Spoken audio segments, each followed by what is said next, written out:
نحمدہ ونصلی ونسلم علی رسولہ الکریم۔ بسم اللہ الرحمن الرحیم۔ یہ اللہ رب العزت کا بہت بڑا اس کا لطف ہے، اس کا کرم ہے، اس کا فضل ہے کہ اس نے ہمیں ایک ایسی ہستی کے ساتھ جوڑا ہے کہ جن کے ساتھ جڑنا ہی سب سے بڑی پہچان ہے، اور کوئی لاکھوں کروڑوں ارباں لوگوں میں سے کوئی ویسے نہیں جڑ جاتا یہ جب تک اس کی توفیق نہ ہو۔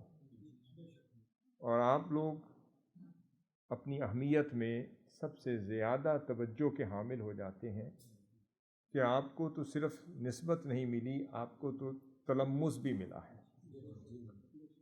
آپ کی نسبت وہ نور علی نور ہو جاتی ہے کہ نسبت مل گئی تو نور مل گیا، اور نسبت میں بیٹھ کر صحبت اور زانو تلمذ ہونے کا شرف نصیب ہوا تو نور علی نور ہو گیا۔ اب یقیناً ہر شخص جو ہے اس نے ایک ہی کام نہیں کرنا، یہ تنوع کی خوبی ہے، یہ خوبصورتی ہے۔ آپ نے سب نے ہر لیول پر خدمات سر انجام دی ہیں اور مرکز سے ہی ہو کر گئے ہیں تقریباً، اور پروفیشنلی جیسے آپ نے تعارف کروایا، یہ سب مشن کا فیض ہے الحمدللہ۔ امام ابو یوسف وہ شاگرد تھے امام اعظم ابو حنیفہ رضی اللہ تعالیٰ عنہ کے۔ وہ بیمار ہو گئے۔ امام اعظم رحمۃ اللہ علیہ ان کی عیادت کے لیے تشریف لے گئے۔ جب تشریف لے گئے تو یقیناً وہ آپ کے قابل فخر تلامذہ میں سے تھے، شاگردوں میں شمار ہوتا تھا، تو وہ آپ کی شان تھی۔ آپ نے تعریفی کلمات ادا فرمائے جو ان کی تقویت کا باعث بنے، جو ان کی انکریجمنٹ کا باعث بنے، اور بلکہ یہ بھی فرمایا آپ تو میرا فخر ہیں، آپ تو میری فکر کو آگے امت تک لے کر چلنے والے ہیں، آپ سے تو میرے یہ فکر نے آگے چلنا ہے، اللہ آپ کو صحت یابی عطا کرے۔ جو آپ کے مقام کے مطابق کلمات تھے وہ آپ نے ادا فرمائے۔ جب آپ صحت یاب ہوئے تو آپ کی اہلیہ محترمہ اور آپ کے ارد گرد کا جو حلقہ احباب تھا، جو اس وقت موجود تھے جب امام اعظم رضی اللہ تعالیٰ تشریف لائے اور یہ تعریفی کلمات ادا فرمائے، وہ آپ کے پاس آ گئے۔ انہوں نے فرمایا حضرت اب کدھر؟ آپ نے فرمایا امام اعظم کی بارگاہ میں جا رہا ہوں۔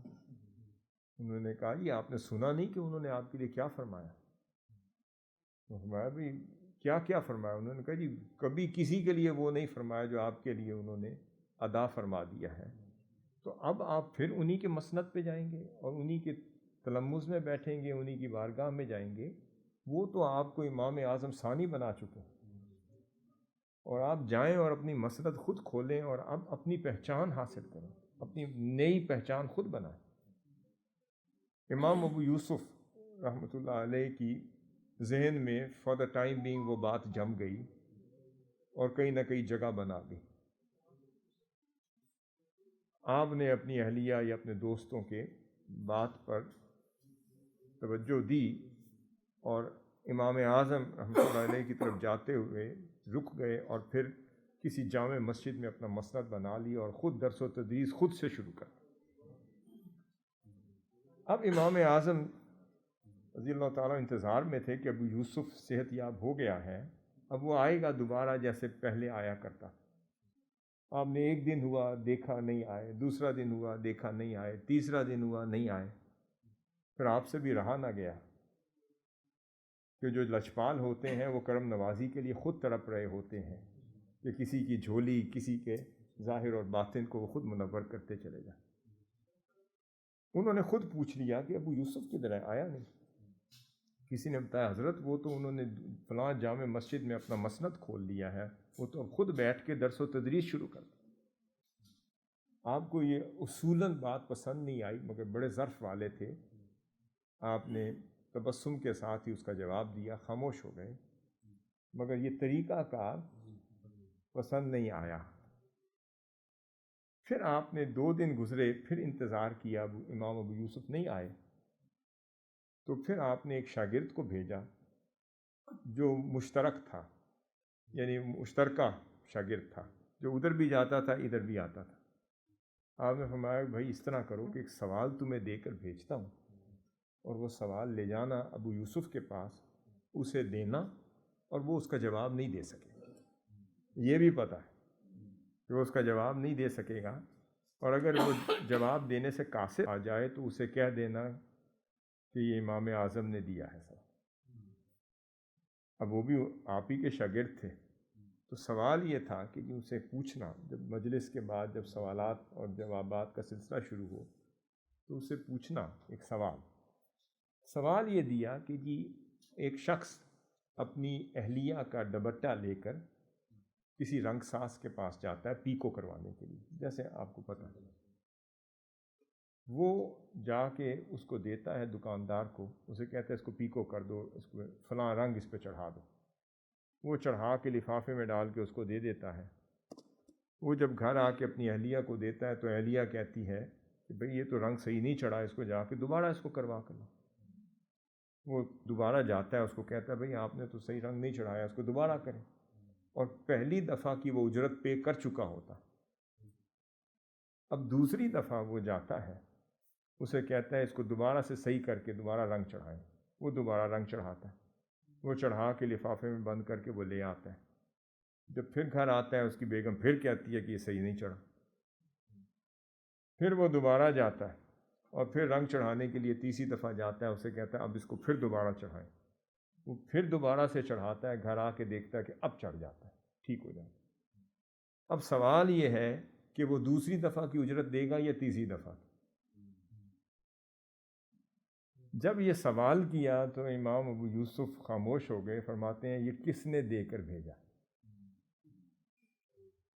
فرماتے ہیں یہ سوال کس نے دے کر بھیجا؟ وہ فرماتے ہیں آپ کو پتہ ہے کس نے دیا۔ دیکھیں جو خاص استاد ہوں ان کے شاگرد بھی خاص ہی ہوتے ہیں، تو وہ تو اشارے کنائے کی زبانیں بھی سمجھ لیتے ہیں۔ انہوں نے کہا جی آپ کو پتہ ہے، انہوں نے اسی وقت مسند چھوڑا اور وہاں سے روانہ ہوئے اور جا کے امام اعظم کے قدم پکڑ لیے اور کہا ابھی ابو یوسف کو امام اعظم کی بڑی ضرورت ہے۔ اس کے بعد پھر اپنی بقایا زندگی پھر آپ کے قدموں میں گزار دی، اور اسی نسبت میں، اسی تلمذ میں، اسی ملازمت میں اور اسی خدمت میں پھر رہے، یہاں تک کہ امام اعظم رضی اللہ تعالیٰ عنہ کا وصال ہو گیا۔ پھر وقت گزر گیا، ہارون الرشید کا دور آیا۔ ہارون الرشید کے دور میں زبیدہ خاتون کا ایک بڑا مشہور، زبیدہ خاتون کے بارے میں تو آپ نے سنا ہوا ہے، پاکیزہ اور ایک نیک صالح خاتون تھی، اس کی عفت اور پاک دامنی کی ضمانت یا شہادت ہر کوئی دیتا۔ ہارون الرشید جب اپنا 1 مہینے 2 مہینے کا وہ اپنی سلطنت کا دورہ کر کے جب وہ واپس لوٹے تو وہ کمرے میں داخل ہوئے تو وہ دیکھتے ہیں کہ وہاں پر کوئی چیز نظر آئی، ان کو شائبہ ہوا کہ شاید یہ وہ قطرہ ہے۔ اب وہ آگے بات نہیں کر سکتا تھا کہ جی زبیدہ خاتون ہے تو یہ تو الزام والی بات ہے، تو میں کیسے کہوں؟ اس نے خاموشی سے جو بڑے بڑے اطباء تھے، حکماء تھے، ان کو بلایا، انہیں کہا کہ اس سے قبل کہ میں منہ سے کوئی بات نکالوں اس کا پورا جائزہ لے لیا جائے، انالیسس کر لیا جائے۔ وہ جو حکیم آئے وہ کہے کہ بات تو یہی ہے مگر اس کے بعد پھر آگے کوئی بات نہیں، اس کے بعد ہم کچھ نہیں کہہ سکتے، بات تو یہی ہے۔ وہ حیران ہو گئے، پھر وہ کہتے ہیں جتنے اطباء آ گئے، بڑے بڑے ڈاکٹرز آ گئے، وہ آ کر یہی کہہ دیں انہیں کہ یہ بات تو وہی ہے مگر ہم آگے کچھ نہیں کہہ سکتے کیونکہ آگے جو ذات ہے وہ زبیدہ خاتون کی ہے، اس پر پھر ہم الزام نہیں لگا سکتے۔ اس نے کہا پھر میں کیا کروں؟ اس نے کہا جی روئے زمین پر اس وقت ایک ہستی باقی ہے، 90-95 سال ان کی عمر تھی، انہوں نے کہا وہ ہیں امام ابو یوسف، ان کو بلوا لیں اور ان کو دکھا دیں، اگر وہ کچھ فرما دیں تو وہی فرمان آخری فرمان ہوگا۔ اور وہی اس کا حل کر سکتے ہیں، اس کے علاوہ ہم بے بس ہیں۔ آپ ضعیف ہو چکے تھے، وہ سواری بھیجی ہارون الرشید خلیفہ نے اور انہیں بلوا لیا اور انہیں کہا حضرت یہ دیکھیں، حکم فرمائیں، یہ کیا ہے، فتویٰ دیں۔ آپ نے فرمایا سیڑھی لے کر آؤ، سیڑھی لے کر آؤ۔ تو لوگ کہنے لگے کہ حضرت معاملہ ادھر ہے، سیڑھی کو میں نے کیا کرنا ہے؟ اس نے کہا خلیفہ آپ سیڑھی تو منگوائیں۔ وہ سیڑھی منگوائی اور ایک بندے کو چڑھایا، اور اوپر وہ شتیر والی جو چھتیں ہوتی تھیں نا وہ تھیں، تو کہا کہ ذرا اوپر اس کو کھولو اور دیکھو۔ جب اس کو اکھاڑا اور دیکھا تو پیچھے چمگادر کا چھتا تھا۔ جیسے ہی اسے معلوم ہوا کہ چمگادر ہے، امام ابو یوسف تڑپ اٹھے اور اپنے آپ پر قابو نہ پا سکے اور کہہ دیا کہ اللہم ارحم شیخی، اللہم ارحم شیخی وارفع درجات۔ انہوں نے کہا حضرت معاملہ ادھر ہے، ادھر سڑی رکھوائی ہے، پھر دعائیں بھی اپنے شیخ کو دے رہے ہیں، مسئلے کو حل تو کریں۔ اب میں آج اگر ابو یوسف امام اعظم کے قدموں کو اور ان کی خدمت میں آخری دم تک نہ رہتا تو آج زبیدہ خاتون پہ حد لگ چکی ہو۔ انہوں نے کہا جی کیا بات ہے؟ انہوں نے کہا جی میں نے جب ان کی ملازمت اختیار کر لی، دوبارہ ملازمت کہتے ہیں تلمس کو، خدمت کو، نسبت کو، صحبت کو، جب میں نے دوبارہ اختیار کر لی تو پھر میں آخری دم تک آپ کے ساتھ رہا، اور آپ نے وصال مبارک سے قبل جو آخری بات مجھے جاتے جاتے فرمائی تھی، فرمایا ابو یوسف ذہن میں رکھنا کہ مرد کا اور چمگادر کا قطرہ ایک جیسا ہی ہوتا ہے۔ میں اب یہ بات نہ مجھے پتا، نہ اطباء کو پتا، نہ یہ بڑے بڑے ڈاکٹرز لاجواب ہو گئے، پورے شہر کے، بغداد کے، عراق کے، حجاز کے وہ جتنے اطباء اور حکماء بلائے وہ بے بس ہو گئے، کیونکہ یہ وہاں تک بول سکتے تھے جہاں تک ان کا علم تھا۔ یہ امام اعظم ہی تھے جاتے جاتے مجھے ایک ایسا علم دے گئے جس نے آج زبیدہ خاتون پر حد لگنے سے ہمیں روک دیا۔ پھر کہتے ہیں کہ یہ ہے وہ تلمذ جو انسان کو بچاتا ہے، یہ ہے وہ صحبت جو شاگرد کو بچاتی ہے۔ فرماتے ہیں آخری دم تک بھی شیخ کے چند کلمات بھی تمہارے لیے وہ زیور ہیں جو تمہیں بچائے گا، یہ تمہارے لیے یہ وہ نعمت ہے جو تمہیں بالکل ایک قدم سے پھر بچا لے۔ تو بات یہی کہنا چاہ رہا ہوں کہ آپ جہاں ہیں جو بھی کریں، ذہن میں رکھیں کہ کل شیء یرجع الی اصلہ، آپ کا اصل جو ہے وہ یہ مرکز ہے۔ آپ کی قیادت، آپ کے قائد، انہوں نے آپ کو وہ علم دیا، وہ علم کو پڑھنے کا طریقہ اور سلیقہ سکھایا، اب اس کو صرف کچھ آداب زندگی کا حصہ بنا، آداب زندگی کا۔ حضرت یحییٰ بن معین وہ امام احمد بن حنبل کے صاحبزادے صالح بن احمد بن حنبل سے ملے۔ انہیں کہتے ہیں کہ یہ جو تمہارے والد ہیں احمد بن حنبل، ان کو شرم نہیں، حیا نہیں آتی وہ جو کرتے پھرتے ہیں؟ اس نے پوچھا کہ حضرت میرے والد صاحب نے کیا کیا ہے کہ جو ان کو حیا نہیں آتی؟ وہ کہتے ہیں کہ جی وہ ایک نوجوان شافعی، امام شافعی کا ذکر کیا، محمد بن ادریس ایک نوجوان ہے، ان کو گھوڑے پر بٹھا دیتے ہیں اور خود ننگے پاؤں چلتے چلتے ان کے گھوڑوں کی رکابیں پکڑتے ہوئے ساتھ ساتھ چل رہے ہوتے ہیں۔ اتنے بڑے شیخ الحدیث ہو کر اور امام فی الحدیث ہو کر، امام فی الفقہ ہو کر، اس شافعی کے گھوڑے کی لگام پکڑ کے چلتے جا رہے ہیں۔ آپ خاموش ہو گئے، صاحبزادے جو تھے۔ پھر آپ نے جا کر اپنے بابا جان کو وہ عرض کر دیا کہ امام یحییٰ بن معین یہ فرما رہے تھے۔ آپ نے فرمایا بیٹے اگر وہ دوبارہ ملے نا، انہیں کہنا کہ میرے بابا جان نے پیغام بھیجا ہے اور یہ کہا ہے کہ ادھر آؤ، تعال اذا اردت ان تتفقہ، اگر تم فقیہ الوقت ہونا چاہتے ہو، تعال فخذ رکاب الآخر، وہ جو دوسری رکابیں ہیں وہ سائیڈ والی وہ خالی ہیں، آؤ دوسری رکاب پکڑ لو تاکہ تم فقیہ وقت بن سکو۔ میرا چھوڑ دو، میرا معاملہ میرے ساتھ ہے، مجھے پتا ہے کہ میں کیا تھا اور کیا بن گیا، مگر اس گھوڑے کی دوسری رکاب ابھی خالی ہے، اگر فقیہ بننا چاہتے ہو آ کے تھام۔ تو بات اتنی ہے کہ یہی سب کچھ ہے، یہی ذخیرہ ہے۔ امام اعظم نے امام جعفر الصادق کی گھوڑوں کی رکابیں پکڑی ہوں گی، تو امام اعظم بن گئے. امام ابو یوسف نے ان کی رکابیں پکڑ لی گھوڑے کی تو امام ابو یوسف ہو گئے. اور امام مالک، ان کی والدہ انہیں فرمایا کرتی تھیں کہ اذهب الی الربیع فخذ من ادبہ قبل علمہ، جاؤ حضرت ربیعہ کی بارگاہ میں جاؤ اور ان کا تلمذ اختیار کرو اور ان کے علم سے پہلے ان سے ادب سیکھو، ان سے ایٹیکیٹ سیکھو، ان کو مورل کنڈکٹ سیکھو، نوبل کنڈکٹ سیکھو، آداب سیکھو. اسی وجہ سے امام عبد الرحمن بن القاسم فرماتے ہیں کہ میں نے 20 سال امام مالک کی صحبت میں گزارے، 18 سال میں نے علم سیکھا اور 2 سال ادب سیکھا. اور جب وقت گزرا تو بڑا پچھتایا اور کہا کاش وہ 2 سال بھی میں مزید ادب سیکھنے میں گزار دیتا تو بڑا کام ہو جاتا. یہ جو نسبتیں ہیں، فرماتے ہیں کہ اہل اللہ اپنے وقت کے سلف صالحین اپنے صاحبزادوں کو فرماتے تھے ادب میں ایک چیپٹر سیکھنا 70 ابواب علم سے زیادہ فوقیت رکھتا. تم جاؤ اور ان کی بارگاہ میں جا کر ان سلف صالحین کی صحبتوں میں رہو اور جاؤ ان سے ادب سیکھ کر. یہی ہمارے کلیہ ہے اور اس کی ضرورت ہے. سب کچھ رائے گاہ ہو جاتا ہے مگر ادب کے ساتھ گزارے ہوئے اوقات ہمیشہ آپ کو کسی نہ کسی لمحے پھر بچا لیتے. خالی علم بگاڑ دیتا ہے مگر ادب اس میں شامل ہو جائے، جیسے امام شافعی فرماتے ہیں، مجھے امام مالک نے فرمایا اجعل علمک ملحا و ادبک دقیقا، اپنے علم کو نمک بنا لو اور اپنے ادب کو آٹے کی طرح کر لو.